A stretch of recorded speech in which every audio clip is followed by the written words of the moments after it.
अप्रैल माह में सदर थाना क्षेत्र अंतर्गत एक गांव में सशस्त्र बदमाशों ने घर पर मौजूद ननद भाभी का यौन शोषण करने, उनका अश्लील वीडियो बनाने और घर से लाखों रुपए के जेवरात की लूट के मामले में सीआईए ने एक बड़े गिरोह का भंडाफोड़ करने में सफलता हासिल की है। गिरोह के 2 सदस्यों को सीआईए ने गिरफ्तार किया है, जिनसे पूछताछ में कई बड़ी वारदातों का खुलासा होने की उम्मीद जताई जा रही है। सदर थाना पुलिस को गत 4 अप्रैल को दर्ज शिकायत में एक महिला ने बताया था कि 3 अप्रैल की रात वो और उसकी ननद छत के कमरे में सोए हुए थे। ये लोग रात को करीब 1 बजे से 7 से 8 आदमी उनके कमरे में घुस गए। उनके हाथों में चाकू, पिस्टल व धारदार हथियार थे। इन लोगों ने हथियार दिखाते हुए धमकी दी कि अगर शोर मचाया तो वो उन दोनों को खत्म कर देंगे। सशस्त्र बदमाशों ने महिला से एक बदमाश ने उसकी कनपट्टी पर पिस्टल लगाकर कहा कि तुम्हारे घर में जो भी नकदी व जेवरात और अन्य कीमती सामान है वो उनके हवाले कर दे। दोनों के मोबाइल फोन भी इन लोगों ने छीनी। महिला ने आरोप लगाया कि बदमाशों ने हथियारों के बल पर उसके व उसकी ननद के कपड़े उतरवा दिए, दोनों का यौन शोषण किया। इसी दौरान मोबाइल से उनकी अश्लील वीडियो भी बनाई, उनके साथ जमकर आपत्तिजनक हरकतें की, लाखों रुपए के जेवरात ले गए।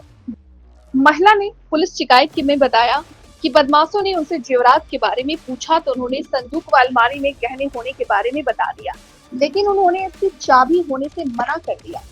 बदमाशों ने संदूक और अलमारी के ताले तोड़कर 2 सोने की हार, के सोने के बाले, 1 तोले का सोने का लॉकेट, एक छोटे बच्चे के सोने के चांद सूरज, चांदी की 4 जोड़ी पायजाब, लगभग 500 ग्राम की 7 जोड़ी कड़ूले चांदी के व एक 10 तोले की चांदी की हसली, 18 तोले की चांदी की पायल व अन्य कीमती सामान ले गए। सीसीटीवी कैमरे की डीवीआर तोड़ी। महिला ने आरोप लगाया कि बदमाशों ने गहने लूटने के बाद घर में लगे सीसीटीवी कैमरे की डीवीआर भी तोड़ दी। 2025 को एक शिकायत सदर में रहने वाली युवती के हमारे पास आई, जिसमें कि उसने 4 व्यक्ति बताए थे, जिसमें कि उसने लूटपाट और अभद्र व्यवहार और उनसे रेप करने की कोशिश की। जो वारदात थी हमारे संज्ञान में लेके आए। उसके बाद हमने कंप्लेंट की, शिकायत की, जो इंक्वायरी थी करते हुए हमने एफआईआर लॉन्च की। एफआईआर जो हमने लॉन्च की मुख्यतः रेप की धाराओं में, लूटपाट की और धमकी देने की धाराओं में की थी। उसमें हमने एक टीम गठित की थी हमारे सुमेर इंस्पेक्टर से ये इंचार्ज के नेतृत्व में, जिसमें कि काफ़ी लंबे टाइम से वो इस वारदात को डिस्क्लोज करने में लगे हुए थे। और इसमें आखिरकार हमें कल लगभग 27 जुलाई को हमें सफलता हाथ लगी, जिसमें कि जो 2 मुख्य आरोपी हैं, नंबर 1 तो है इसमें संजू महेंद्रगढ़ का और एक राम बाबू है राजस्थान का। 2 आरोपी हमें हाथ लगे हैं, जिनकी पूछताछ में प्राइमा फेसी अभी प्रथम दृष्टया जो सामने आया है, इनकी जो मोडस ऑपरेंडी है, पहले भी आपराधिक रिकॉर्ड ऐसे ही रहे हैं। इन्होंने घर में घुस के जो औरतें थी घर में उनको बंधक बनाया, उनके साथ अभद्र व्यवहार किया और लगभग 22 तोले के करीब जो सोना है, शिकायतकर्ता ने लिखवाया है, वो लूटपाट की। और आर्म्स एक्ट इसमें लगा है, तो मुख्यतः इसमें जो असला था, असले पे मतलब बंदूक की नोक पे अश्लीलता को इसने अंजाम दिया। जी सर, बरामदगी क्या क्या हुई देखिएगा, अभी इनको अरेस्ट किया है। अभी इनका रिमांड लिया जाएगा। रिमांड के दौरान इनसे पूरे हालात हैं, जो पूरा इनके वारदात को अंजाम दिया उसकी मोडस ऑपरेंडी है, वो अभी पूछताछ में आएगी आगे। उसके दौरान ही जो भी इनके रिकवरी वगैरह है जो होगी वो हम आपको अवगत कराएंगे। अभी तक 2 घटना में कैसे वहां पहुंचे, किस तरह से? जी देखिएगा, इनके जो मोडस ऑपरेंडी है, पहले भी वारदात राजगढ़ में और ये फरीदाबाद में इन वारदातों का खुलासा भी इन्होंने किया है। लेकिन गहनता से अभी जांच की जाएगी, इनसे पूछताछ की जाएगी और इनसे इन चीज़ों की डिस्क्लोज करवाया जाएगा कि बेसिकली जो वारदात है इन्होंने किस मंशा से अंजाम दिया। क्योंकि अभी जैसे मैंने आपको बताया, प्रथम दृष्टया जो हमने सिर्फ इनको अभी अरेस्ट किया है और अभी न्यायालय में पेश किया जाएगा, उसके बाद ही गहनता से जांच करके जो तथ्य आएंगे आपको अवगत कराएंगे। जी बिल्कुल, राजगढ़ और फरीदाबाद की जो मैं आपको वारदात बता रहा हूँ उसमें सेम ही मोडस ऑपरेंडी थी, जिसमें कि महिलाओं के साथ भी अभद्रता का व्यवहार किया गया था और लूटपाट भी की गई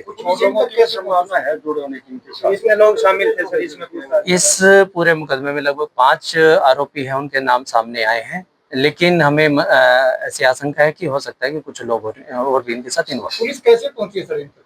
देखिएगा कुछ ऐसे साक्ष्य थे हमारे पास जिनको जुटाते हुए और ऐसे कई साइंटिफिक एविडेंस हमारे पास थे जिनके साथ कनेक्ट एक चेन टू चेन बना के हम इन तक पहुंचे हैं।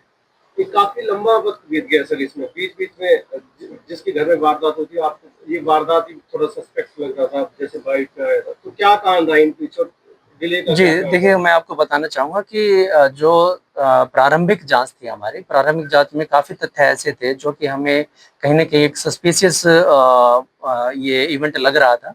लेकिन जैसे-जैसे वारदात को समय बीता हमारे पास कुछ तथ्य ऐसे आए और कई जैसे आपको मैंने बताया कि साइंटिफिक एविडेंसेस हमारे पास ऐसे हैं जिनको फ़ॉलो करते हुए हम आज इस नतीजे पे पहुँचे हैं कि जो मुख्य 2 आरोपी थे उनको हमने अरेस्ट किया है। किस व्हीकल में आए थे सर ये घटना पर? देखिएगा ये मोटरसाइकिल पे थे और जैसे मैंने आपको बताया कि इनके अन्य दोस्त थे, वो किस ढंग से, किस रास्ते से आए, अभी वो जाँच का विषय है। इनको रिमांड पे लेके इनसे पूछताछ की जैसे जाएगी। सर आप ये कह रहे थे कि मौके पे कोई ऐसे साक्ष्य नहीं मिले कि कोई आया है वहाँ पे इस तरह की चीजें हुई है, जैसे आपने पहले जब बाइट दिया जी। तो ऐसा क्या पुलिस को मिला कि जैसे पहुंच गए हम अपराधी तक पहुंच गए?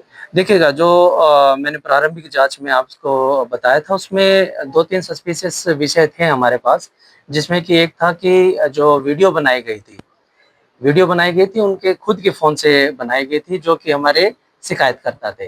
वो सबसे बड़ा एक हमारे लिए ऐसा विषय था कि जो पूरे के पूरे घटनाक्रम को एक संदिग्ध बना रहा था। लेकिन उसके बाद काफ़ी चीज़ें साइंटिफिक हमारे कॉल रिकॉर्ड्स और काफ़ी चीज़ें ऐसी आई जिससे कि हमें पता चला कि ये घटना हुई है और उसकी जाँच में ही आज हमने 2 मुख्य आरोपियों को अरेस्ट किया है। कंप्लेनेंट ने सर 7 से 8 बंदे बताए थे कि 7-8 आदमी आए थे। जी। जी, इसके बारे में जैसे मैंने आपको बताया कि अभी 2 मुख्य आरोपी हमने पकड़े हैं। बाकी इनकी पूछताछ में जितने भी व्यक्ति होंगे उनका अरेस्ट किया जाएगा। कहाँ से रहने वाले? और बेसिकली ये घाघड़ाबाद का रहने वाला है।